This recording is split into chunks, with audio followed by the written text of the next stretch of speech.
দিয়ে সাগরের পানি থেকে যদি পানি নিয়ে আসো, যতটুকু কমাতে পারলা, সব মানুষ চাইতে চাইতে হয়রান হয়ে সবও যদি আল্লাহ থেকে নিয়ে নাও, কমলে এতটুকু কমতে পারে। ওই আল্লাহর গোলাম দিতে চায় না, ধরে রাখে, খালি এমনি ধরে রাখে। আপনি হাতে যেটা আছে ওটা না দিলে তো বড়টা ধরতে পারবেন না। এটা 2 কেজি, এটা দিলেই না 5 কেজিটা ধরবেন। 5 কেজিটা দিয়ে দিলেন, তাহলে ধরবেন 10 কেজি। বুঝতে পারছেন?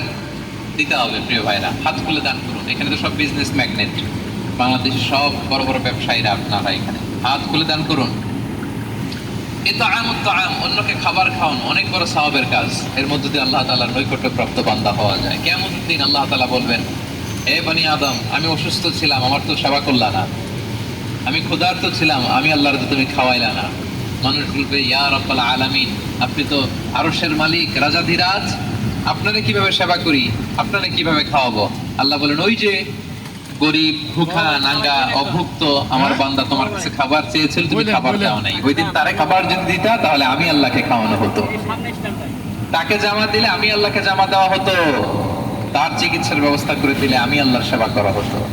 সুবহানাল্লাহ। ইফতার শেয়ারিং অনেক বড় সওয়াবের কাজ। মানুষকে খাওয়ানো অনেক বড় সওয়াবের কাজ। এগুলো যেন আমরা করি। আর যে ইবাদতগুলোর কথা বললাম, যেগুলোতে আল্লাহ তাআলার প্রিয় ভাজন, রাত একেবারে ফাটায় ফেলছে ইবাদত করে, কালকে আর খবর নাই, এরকম আছে না? নাই না। আহাব্বুল আমালি ইলাল্লাহি আল্লাহ, আল্লাহর কাছে সবচেয়ে প্রিয় আমল হচ্ছে ওইটা যেটা বান্দা রেগুলার, ডেইলি বেসিসে করে, রেগুলার করে, যদিও পরিমাণে কম করে। লম্বা সেজদা দেই, সেজদায় যেন আল্লাহর কাছে আমরা চাই, দোয়া করি। আমরা যেন বেশি বেশি আল্লাহর কোরআনকে তেলাওয়াত করি। আমরা যেন তাহাজ্জুদের সালাত পড়ি। আমরা যেন কায়মন বাক্যে চোখের পানি বিসর্জন দিয়ে আল্লাহর কাছে দোয়া করি। আমরা যেন জিকির দিয়ে আমাদের জিহ্বাটাকে আল্লাহর জিকিরে যেন সবসময় সিক্ত রাখি। আমরা যেন হাত খুলে দান করি, আমরা যেন ইফতার শেয়ার করি, আমরা যেন সাদাকা করি।